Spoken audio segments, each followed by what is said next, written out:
হঠাৎ করে গত পরশুদিন একটা চিঠি দিয়েছে আমাদের, হাইকোর্ট সুপ্রিম কোর্ট হয়ে যাওয়ার পর প্রায় 1 বছর পর, force by court order restrictive condition দিয়েছে, শর্ত দিয়েছে।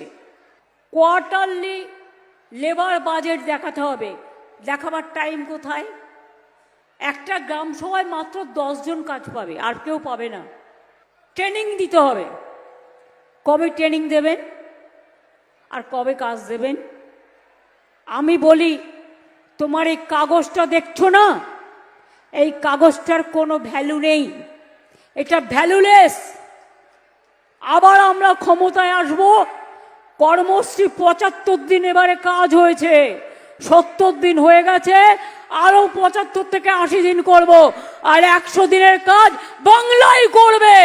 তোমাদের ভিক্ষে আমরা চাই না। তাই এই কাগজটাকে, এটা আমার নোট, গভর্নমেন্টের নোট, এটা সেন্ট্রাল গভর্নমেন্টের অর্ডার নয়, অর্ডারটা পড়ে দিলাম, ছিঁড়ে ফেলে দিচ্ছি। আমি এটাকে মনে করি অসম্মান, অপমান।